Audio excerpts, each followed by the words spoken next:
Well, good evening and welcome to Tucker Carlson tonight. Attorney General Jeff Sessions is joining us exclusively in just a minute. A short time ago, he announced he will recuse himself from any investigation into Russian meddling in the 2016 election. The whole drama began 24 hours ago when the Washington Post reported that Sessions had failed to disclose meetings with the Russian ambassador during his confirmation hearings. Since then, Democrats on the Hill have been going all out, with many demanding that he resign immediately. The president, meanwhile, issued a statement tonight describing the attacks on the attorney general as, quote, a witch hunt. Attorney General Sessions joins us now. Mr. Attorney General, thanks for coming on. Hey, thank you. So here's the timeline as I understand it. On January 10th, you were asked during your confirmation hearings by Senator Franken if you'd had any contact with the Russians, and you took that to mean in your capacity as a surrogate for the Trump campaign. And then a little over 2 weeks later, Mike Flynn was forced to resign because of conversations he had with that very same Russian ambassador. And so my question is, from that point, February 13th until now, why did no one on your staff come to you and say, hey, we had conversations with the Russian ambassador, perhaps we should amend our statement to the Senate in order to avoid the problems that Mike Flynn had? Well, Tucker, the question that came to me was from Senator Franken, and he went into a great length saying that that day some new story had come out and said that various Trump surrogates were meeting continually with Russian officials as part of the campaign. And he raised that question with me, and my answer went straight to that. It's the first time I had heard that, so I focused on that I had not had any such meetings, was not meeting with Russian officials on a continuing basis to advance any campaign agenda. Sometime before that, I had met in my office in an official way with the Russian ambassador, and so that was the answer I gave, and I think it was an honest answer, Tucker. I thought I was responding exactly to that question, and it really became a big brouhaha, and I was glad to have the chance to kind of respond today and explain it. I guess my question, I understand all that, and I take you at your word that you meant that you had not contacted or had any contact with the Russian government or its representatives in your capacity as an advisor to the Trump campaign. My point, though, again, is that a little over 2 weeks later, the national security advisor has to resign because of conversations that he had, also in his capacity as a non-surrogate for the campaign, with the very same ambassador. So did anyone on your staff say to you, holy smokes, perhaps we should clarify this, because you could see how it could be a problem? No, I never gave that a thought, never considered it. I don't believe anyone ever mentioned that to me in quite different circumstances to me, Tucker, unrelated. Okay. What was the... just had... Go ahead. So I had a meeting in my office with two senior staffers, both retired military people, non-political, and we had a meeting with some 25 ambassadors in recent months while I was senator, and the Russian ambassador was just one of them. Right. But he was also at the very center of countless news stories and of accusations by Democrats that the campaign was influenced, pardon me, by the Russian government. So it just seems like a red flag might have arisen. What was the nature of your conversations? You had said, I think earlier, that they did not pertain to the campaign. And yet there was an indication today from an administration official that there was conversation about the campaign. If you could clarify. I don't know what that would be referring to, but I would just say that we had a conversation that he came in and we talked about a number of issues. One of them was the Ukraine, and we had a disagreement over that. The Ukrainian ambassador had been into my office for a meeting the day before, and so we had a little disagreement over the Ukrainian issue, so we had a number of discussions like that, Tucker, but I don't recall any discussion of the campaign in any significant way. It was in no way some sort of coordinating of an effort or doing anything improper, and I don't believe anybody that was in that meeting would have seen or believed I said one thing that was improper or unwise. And it was really a sad thing to be attacked like that, but I think we've explained it, and we intend to move forward. According to news reports, you met twice with the Russian ambassador in person, Ambassador Kislyak, and had one phone conversation with him. Is that the extent of your contact with him, those three? events? I don't remember whether I had a phone call conversation with him or not. I spoke at the Republican convention at a conference with some 50 ambassadors. After I spoke, I walked down from the podium and mingled with a number of people, and we met at that occasion and had a chat. Otherwise, and I left shortly thereafter. So that's the only two times that I recall having met him. Perhaps I have. I'm on the Armed Services Committee, and sometimes you meet people like that, but I don't recall having met anyone, met him any other time. Why did you recuse yourself from this? I mean, I understand your position is none of these conversations had anything to do with the campaign or your capacity as an advisor of the campaign, but you've recused yourself. Why? Tucker, we had started when I got confirmed. I told the Senate during that process that I would review issues before me to determine whether or not I should recuse myself. Recusal is not an admission of any wrongdoing.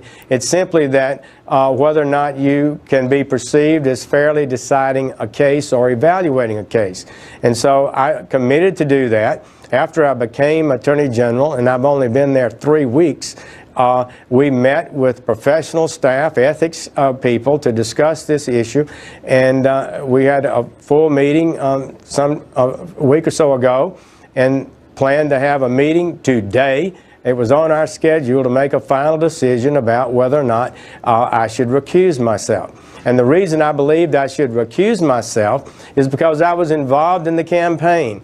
To a degree, I think it would have been perceived is that I wouldn't be objective in participating in an investigation that might involve the campaign. I do not confirm or deny any investigation. I just felt like I should clear the air, and we were moving toward that end even before this latest flap. So does your recusal extend to, say, an investigation into the leaks that led to the departure of General Flynn? These things have to be decided on a case-by-case basis.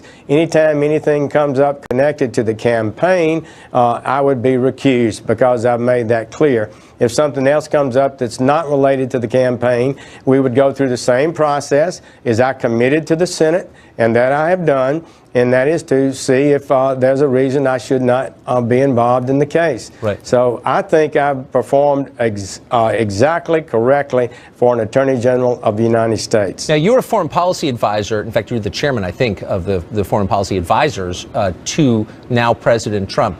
In that capacity, do you remember conversations that you had as a campaign about Russia? And did you have any belief that they were putting their thumb on the scale, rooting for President Trump over Hillary Clinton?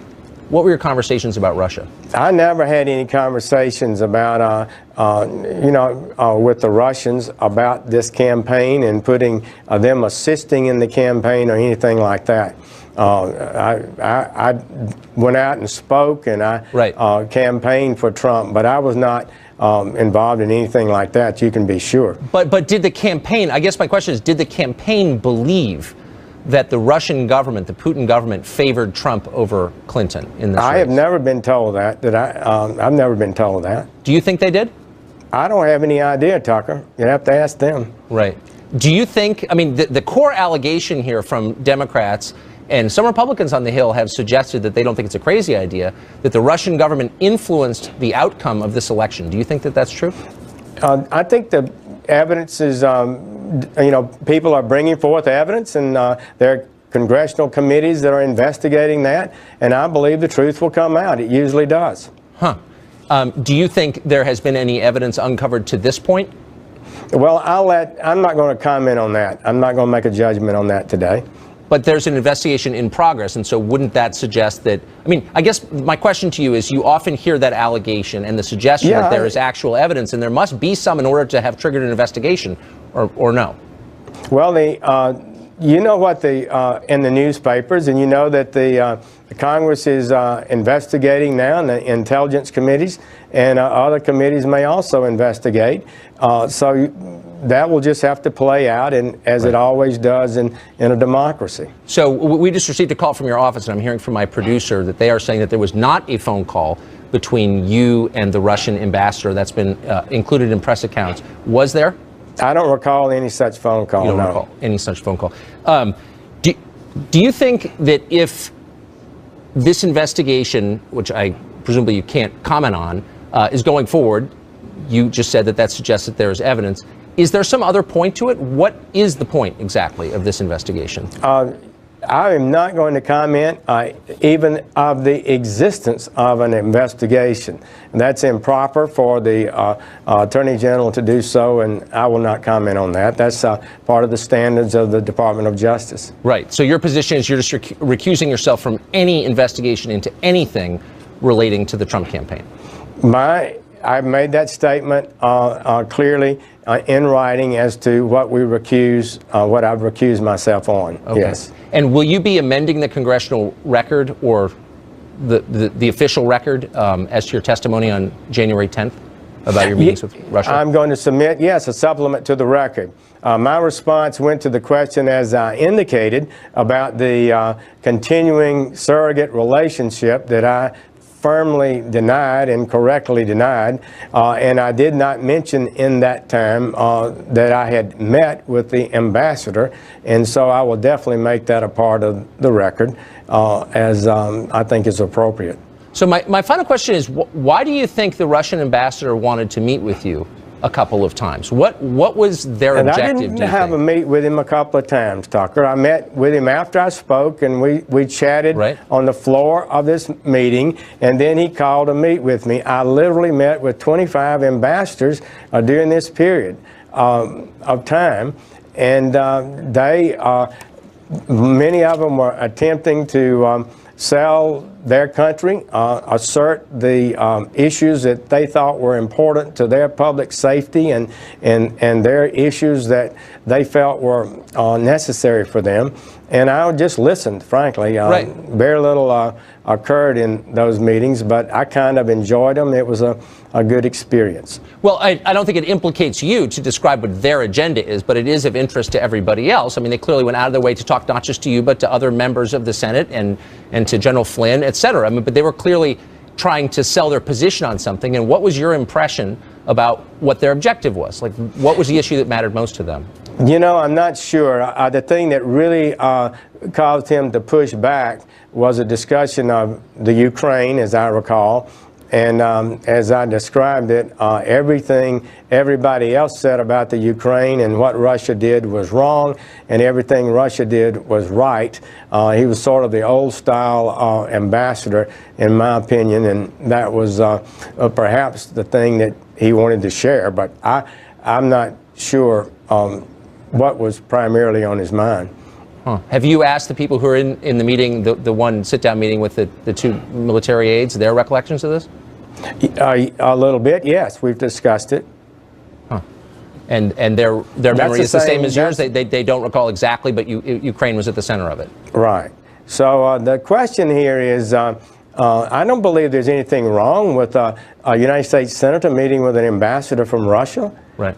You know, I see you ask a lot of questions about it, and that's fine. But I think it was a perfectly reasonable meeting. I had professional, non-political staffers with me, and we discussed some important international issues. I learned something perhaps in that meeting. I usually did.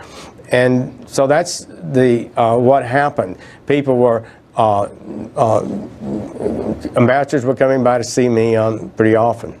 So the president, whom you serve, has described these questions as a witch hunt and has said that we need to investigate the leaks that have led to this and to a bunch of these different stories. Do you agree with that? Well, we are having a lot of leaks today in Washington that I do believe are troubling. A lot of it would appear to be in violation of the law.